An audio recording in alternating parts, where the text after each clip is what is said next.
हर हर महादेव दोस्तों, मैं हूँ अर्चना तिवारी। स्वागत है हमारे चैनल ज्ञान की बात विद अर्चना चिंतामणि में आप सभी लोगों का। कैसे हैं आप लोग? ये बताने के लिए कमेंट बॉक्स में जय श्रीमन नारायण जय महालक्ष्मी जरूर लिखिए। दोस्तों, आज की वीडियो में हम बात करेंगे जीत पुत्री का व्रत। आप पहली बार व्रत उठाते हैं तो किन किन नियमों का पालन करेंगी? इसके साथ साथ जिउतिया का व्रत क्यों रहा जाता है? जिउतिया व्रत का महत्व। पितृपक्ष में जिउतिया पढ़ने पर क्या करें, क्या नहीं करें? पितृपक्ष में क्या करना चाहिए, क्या नहीं करना चाहिए? किन-किन चीज़ों का दान करना चाहिए? क्या खाना चाहिए, क्या नहीं करना खाना चाहिए? अगर कोई चीज़ें नहीं खाई जाती है तो क्यों नहीं खाई जाती है? क्या है मान्य? और अपनी पितरों को किन चीज़ों का लगाएँ भोग? किन-किन चीज़ों से पितृ होते हैं तृप्त, यानी आपको पितृ पक्ष से संबंधित सारी जानकारियाँ प्राप्त होने वाली हैं। तो आज हम बात करेंगे पितृ पक्ष के समस्त नियम। तो चलिए दोस्तों, आप हमारे साथ हमारे वीडियो में एंड तक बने रहिए। इससे पहले आप हमारे चैनल पर नए हैं, पहली बार मेरी वीडियो देख रहे हैं, तो कृपया करके हमारे चैनल को सब्सक्राइब कर लीजिए। ताकि मेरे हर वीडियो का नया नोटिफिकेशन आपको पहले प्राप्त हो जाए। इस समय व्रत और त्योहार काफ़ी आने वाले हैं और सभी व्रत त्योहार पे आपको उत्तम जानकारी मिले, आप नियमों का पालन कर पाएँ, आपके पुण्य बढ़े, तो बिल्कुल देर मत करिए, जल्दी से सब्सक्राइब करिए और वीडियो को लाइक करना बिल्कुल मत भूलिए। तो चलिए दोस्तों, बिना देर किए हुए शुरू करते हैं। बात करते हैं एक-एक पॉइंट पर फाइनल टू फाइनल। तो चलिए, सबसे पहले पितृपक्ष का महत्व। पितृपक्ष का महत्व इसलिए ज़्यादा होता है कि अगर हमारे पितृ जो पूर्वज होते हैं, ये कहते हैं कि पितृदोष तब लगता है शास्त्र के अनुसार जब पितृ की जो इच्छाएँ होती हैं वो पूरी नहीं होती हैं। इसलिए या तो वो अकाल मृत्यु मरे होते हैं, उनकी आत्मा की शांति नहीं मिलती है, या उनका जो तृप्त होने का नियम है वो आप नहीं कर पाते हैं। तो जो पूर्वज मृत्यु को हमारे प्राप्त होते हैं वो पितृ होते हैं। और वही पितृदोष हम उनके धन दौलत, उनकी संपत्ति को और उनके नाम को लेते हैं पर उनके लिए कुछ नहीं करते हैं, तो पितृदोष लगता है। इच्छाएँ पूरी नहीं होती हैं तो पितृदोष लगता है। अगर उन्होंने कोई सपना देखा है और उस सपने को आपने पूरा नहीं किया है, ज़बरदस्ती नहीं, अगर उस लायक आपको बनाया है, तो पितृदोष लगता है। गर्भपात कराना भी पितृदोष में आता है। तो दोस्तों, बहुत सारी ऐसी जानकारियाँ हैं कि आप हमारे साथ वीडियो में बने रहेंगे तो आपको अत्यंत लाभदायक जानकारियाँ प्राप्त होंगी, जो आपने ना तो कहीं सुनी होगी, ना तो बहुतों के मुँह से जाना होगा। आज आप लाइव वीडियो में ये सारी चीज़ें सुन और देख सकते हैं। तो चलिए, तो पितृपक्ष का महत्व ये है कि पूरे साल में अगर आपने पितरों के लिए कुछ नहीं किया है, कोई दान उपासना नहीं की है, तो पितृपक्ष का 15 दिन का समय पितरों को दिया गया है साल में। इस समय में आप पितरों को अच्छे से तृप्त करके पितृदोष निवारण, पितृदोष के उपाय और पितृदोष से संबंधित चीज़ें आप हमेशा के लिए अपने घर से दूर कर सकते हैं। तो ये चांस आपको लकी होने वाला ही चांस पूरे साल में मिलता है कि अगर आपने बहुत पूरे साल से परेशान है, नौकरी में दिक्कत है, उन्नति नहीं हो रहा है, घर परिवार में कलह क्लेश का कारण बनता है, पूजा पाठ में मन नहीं लगता है, नकारात्मक शक्तियाँ घरों में भर गई हैं, अचानक अकाल मृत्यु होते हैं, बच्चे यानी वंश आपका नहीं चल रहा है, शादी विवाह समय से बच्चों के नहीं हो रहा है, पढ़ाई लिखाई में प्रोग्रेस नहीं मिल रहा है, नौकरी में पदोन्नत नहीं हो रही है, आप कमाते हैं लेकिन फिर भी अट नहीं रहा है, सब लोग परेशान हैं घर में, सबको ज़रूरतें नहीं पूरी हो पा रही हैं, तो आपके घर में पितृदोष है। तो आप पितृदोष के लक्षण समझ गए होंगे। तो अब चलिए जानते हैं कि उसको दूर कैसे करेंगे, आप हमारे साथ बने रहिएगा। तो दोस्तों, पितृपक्ष में ये 15 दिन का आपको जो समय मिलने वाला है, इसमें आपको कुछ नियमों का पालन करना है। उन्हीं नियमों में बात शुरू करते हैं। सर्वप्रथम, पितृदोष उनको लगता है जिसके घर में सास-ससुर हों, माता-पिता हों, बहू-बेटी, बेटी पर नहीं। शादी से पहले बेटियों पर पितृदोष होता है। इसलिए होता है कि उनके घर में अच्छी शादी नहीं हो सकती, अच्छा लड़का नहीं मिल सकता, क्योंकि उनके घर का वो भी अंश होती हैं। लेकिन शादी के बाद वो दूसरे कुल और दूसरे नाम से हो जाती हैं, तो इसलिए उनको आपके घर का दोष नहीं लगता है। लेकिन शादी से पहले लड़कियों को भी लगता है। अगर लड़का आपका अच्छा होता है तो आपके कुल को 7 पुश्तों को अच्छा बना सकता है। लेकिन लड़कियाँ अगर अच्छी होती हैं तो आपके दोनों कुलों को यानी ससुराल पक्ष और मायके पक्ष शास्त्र के अनुसार उत्तम कुल मतलब उत्तम पुण्य आपको देती हैं। क्योंकि लड़की जिसकी होती है उसको भी पुण्य प्राप्त होता है और जिसके घर जाती है उसको भी पुण्य प्राप्त होता है। तो इसलिए लड़कियाँ भी इस दोष की भागीदारी होती हैं, सिर्फ़ अपने कर्म से अच्छी होती हैं और आप उसके धर्म से पवित्र होते हैं। तो इसलिए पितृदोष में पितृ पक्ष में आप पितरों के लिए उनकी मनोकामना के हिसाब से चीज़ें करें। क्या खाना है, क्या नहीं खाना है, सबसे पहले इन बातों पे ध्यान दें कि पितृ पक्ष में आपको साग, सत्तू, चने का, जौ का ये चीज़ें नहीं खानी चाहिए। मांस, मदिरा का सेवन नहीं करना चाहिए।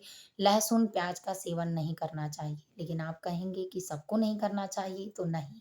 लहसुन और प्याज कोई नॉन-वेज में नहीं आता है, कोई भी प्रकार का कोई इसमें दिक्कत नहीं है। जैसे अन्य सब्जियाँ जिस मिट्टी में, जिस खाद्य पदार्थ से रखी जाती हैं, उससे ही वो भी बनता है।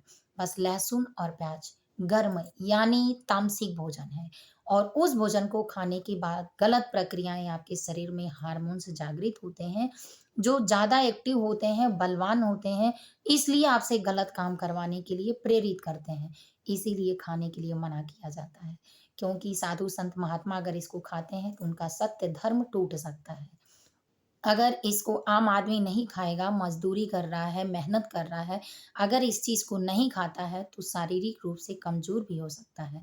तो आप किसी की बातों को ना सुनें, बस ये सोचें कि आपने सही किया है, शास्त्र का नियम क्या है, तो कोई दिक्कत नहीं होगा और आप हमेशा ठीक रहेंगे क्योंकि कर्म हमेशा बलवान होता है, धर्म से भी ज़्यादा। धर्म आपको रास्ता दिखा सकता है, लेकिन कर्म आपकी ज़िंदगी को बेहतर बना सकता है, क्योंकि कर्म तत्काल आपको फल देता है और धर्म आप पढ़ने जाएँगे, जब सुनेंगे, जानेंगे, तब करेंगे, तब आपको सच और झूठ का पता चलेगा। इसलिए आप प्रेज़ेंट टाइम में सिर्फ़ अपने धर्म को सुधारने का प्रयास करें। तो साग और सत्तू, सत्तू में जौ का जो सत्तू होता है, वो पितरों को अनादर देता है, यानी पितृ इससे अनादरित होते हैं, उनके सम्मान में कमी होती है, क्योंकि पिंडदान भी इसी से किया जाता है, तो वो ज़्यादा परेशान हो जाते हैं। तो इसलिए सत्तू नहीं उनको देना है। तो सत्तू सब लोग नहीं खाते हैं जबकि पौष्टिक आहार है सात्विक है, लेकिन फिर भी उनको पसंद नहीं है। तो इसीलिए साग और सत्तू पितृ पक्ष में नहीं खाया जाता है, नए चीज़ों का सेवन नहीं किया जाता है। और मैंने आपको एक बार फिर से मैं बताई हूँ कि जो घर का मुखिया होता है, मालिक होता है, उसके पर ही दोष आता है। तो बहुत सारे लोग कहते हैं पितृ पक्ष में पूजा करें या ना करें। तो पितृ पक्ष में जिसके मुखिया हैं, वो पूजा नहीं करेंगे, जो पानी देता है वो पूजा नहीं करेगा। लेकिन उनके बाल-बच्चे, बहू-बेटे हैं, तो वो घर में पूजा भगवान की करेंगे। जो वो लोग पूजा करते हैं वो पितरों को ही जाता है, लेकिन जो बाल-बच्चे, बहू पूजा करते हैं वो पितरों को भी जाता है और देवलोक भी जाता है। तो इसलिए आप कर सकते हैं, भगवान का भोग भी लगा सकते हैं, क्योंकि आपका कर्तव्य और नियम है, आपके घर में भगवान है तो आप करिए। बस आपको पितृ पक्ष में घर का मुखिया जो पानी देगा, सूतक उसके पे मुखिया पर ही होता है। लेकिन अन्य बहुओं को भी चाहिए कि इन चीज़ों को बराव कर लें कि आप पूजा-पाठ करिए, नॉर्मल सारी चीज़ों को करिए, कहीं आना-जाना, जैसे नई जगहों पर आना, ससुराल और मायके आना-जाना, बच्चों के लिए कुछ नया उन्नति करना या अपने लिए ज़मीन करना, ये करना, वो करना, ये सारी चीज़ें ना करें। अच्छा अगर पितृ पक्ष में आपका रुका हुआ काम बन रहा है, तो आपके शुभ संकेत मिल रहे हैं कि आपका घर अच्छा हो रहा है, आपके घर का कागज़ कोई आ गया या ये कह लीजिए कि आपकी मतलब कोई लॉटरी लग गई या आपका खेत लिखवाए हैं और वो खारिज दाखिल नहीं हो रहा है तो फिर हो गया। ये कहिए कि आपकी नौकरी काफ़ी दिनों से पेंडिंग में पड़ी थी, अब जाके बहाल हुआ है। तो ये चीज़ें आपके घर में हो रही हैं, बच्चा हो रहा है तो शुभ है, आपके पितृ खुश हैं। लेकिन अगर ये सारी चीज़ें नहीं हो रही हैं, खुशी का माहौल नहीं हो रहा है, तो पितृ दोष है। तो इसीलिए आप नियमों का पालन करें, नई वस्त्रों को, चीज़ों को, सुहाग की सामग्री को ना लें, यूज़ ना करें, लेकिन अगर आपने कर रखा है तो उसमें से यूज़ कर सकती हैं। ससुराल मायके ज़रूरत पड़ने पर जाना है किसी को या अन्य किसी से मिलना है, तो जाकर उसी समय में चले आएँ, 1-2 दिन में चले आएँ, लेकिन पितृ विसर्जन के बाद और मतलब पहले और पितृ विसर्जन के बाद तक बीच में जो करना है, आप उसी टाइम में करें, ना कि नया कुछ मत करें। तब आपके लिए ज़्यादा अच्छा होगा। इसके साथ चलिए जानते हैं कि क्या पीरियड्स हैं, सूतक काल में है तो आप व्रत को कर सकती हैं पूजा-पाठ के साथ, क्योंकि पूजा महिलाओं को ही देनी होती है, तो नहीं। क्योंकि मृत्यु को जब प्राप्त होने वाली महिलाएँ होती हैं, तो नवमी तिथि पर उनकी विदाई होती है। जैसा कि आप सभी लोगों को पता है कि जेठ पुत्रिका का व्रत अश्विनी मास के कृष्ण पक्ष में ही किया जाता है। द्वितीया 15 दिन का होता है जेठ पुत्रिका व्रत पितृ पक्ष, तो उसमें 15 दिन में 3 दिन यानी सप्तमी तिथि से शुरू होकर अष्टमी पर व्रत रहकर नवमी में उनकी विदाई होती है। शास्त्र के अनुसार पितृ पक्ष में पड़ने वाली द्वितीया की तिथि जो होती है, उसमें खरी तेल इत्यादि सारी चीजें महिलाएं पूजा पाठ करके खाड़ का व्रत करके उसको जई लेती हैं, दही चूड़ा खिलाया जाता है, अन्य सारी चीज़ों का दान दिया जाता है, तो उसी समय होता है अपने पितरों के लिए। तो पितरों को तृप्त करने के लिए ये सारी चीज़ें जाती हैं। इस समय जब आप पितरों को तृप्त करती हैं, तो आपको कुछ बातों का ध्यान भी रखना होता है। नवमी तिथि में विदाई महिलाओं की हो जाती है, चाहे पितृ विसर्जन आप 15 दिन यानी अमावस्या की तिथि पर करते हैं, लेकिन महिलाएँ नवमी को ही चली जाती हैं। वो 15 दिन अमावस्या तिथि तक नहीं रहती हैं। सबसे पहले पहले महिलाएँ ही पृथ्वी लोक से जाती हैं। तो इसीलिए उनकी विदाई उसी द्वितीया व्रत पर सप्तमी से महिलाएँ तैयारी करती हैं, नहाए-खाए, अष्टमी पर व्रत रहती हैं और नवमी तिथि में सुबह के समय विदाई करके पारण करती हैं। तो उम्मीद है कि मेरी बातों को आप समझ रहे होंगी, समझ रहे होंगे।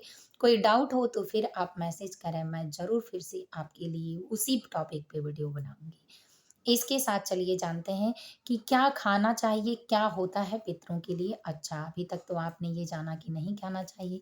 तो पितरों के लिए सबसे बेस्ट भोजन है दाल, चावल, रोटी, सब्जी, खीर, पकौड़ी पकौड़े, अ, सेवई, मीठा, फल, ये शुद्ध सात्विक भोजन है और इस भोजन से पितृ अत्यंत तृप्त होते हैं। आप नए-नए पुआ, पकवान, पकौड़े ये सारी चीज़ें बनाएँ और शाम के समय बनाएँ और शाम के समय 1 ग्लास जल के 1 ग्लास लोटा जल जो आपके घर में है, वो थाली में करके भोजन पहले बनाने के बाद अपने किचन में रखें, फिर पानी रखें और अपने पितरों से प्रार्थना करें कि खाने के लिए, कि आप स्वीकार करिए जो भी हमारे पास है। इसके साथ आप अपने किचन को साफ-सुथरा करने के बाद, भोजन रखने के बाद किचन में घर की यानी दाहिने साइड अपने हाथ के जिधर आपके किचन का कोना पड़ रहा हो, तो ईस्ट वेस्ट, नॉर्थ साउथ इसमें देख लें और साउथ एरिया में अपने घर के साइड में रखकर एक कटोरी में सफ़ेद चावल, उसमें काला तिल ऊपर डालकर एक सरसों के तेल का दीपक या तिल के तेल का दीपक जलाकर पितरों के लिए घर के दहलीज पर वहीं किचन में रखें। और इस तरह भोग लगा के ओम पितृ देवाय नमः या पितृ गायत्री मंत्र, पितृ चालीसा पूरे परिवार को एक मुंह से बैठकर पढ़ना चाहिए। दोस्तों, एक बार मैं फिर से रिपीट कर देती हूँ कि पितृ दोष से बचने के लिए और अपने पितरों से माफ़ी माँगने के लिए, तृप्त होने के लिए एक काम ज़रूर करें। आप किचन में डेली 15 दिन तक अच्छे-अच्छे भोजन बनाएँ। शाम को जो मैंने बताया खीर, पूड़ी, पुआ, पकवान जो आप बनाना चाहते हैं शुद्ध और सात्विक, बस साग और सत्तू ना हो, तो ये सारी चीज़ें से ही पितृ आपके तृप्त होते हैं। भोजन बनाकर और उस भोजन को एक थाली में निकाल कर किचन साफ-सुथरा करके रखें सर्वप्रथम। उसके बाद एक कटोरी में चावल, काले तिल डालकर एक तिल के तेल से या सरसों के तेल से दीपक जलाकर रखें और परिवार के सभी सदस्य एक आसन बिछाकर ब्लैक कलर का आसन या सफ़ेद कलर का होना चाहिए। बैठकर और ओम पितृदेवाय नमः का जाप करें। ये जाप करने से आपको 108 बार, 111 बार, 1000 बार भी आप कर सकते हैं। पितृ चालीसा, पितृ गायत्री मंत्र, पितृ कवच इनका पाठ करें पूरे परिवार मिलकर। चाहे जो घर में अगर कोई नहीं है तो फिर आप बहू हैं, बेटी हैं, जो हैं, कुँवारी हैं वो करें।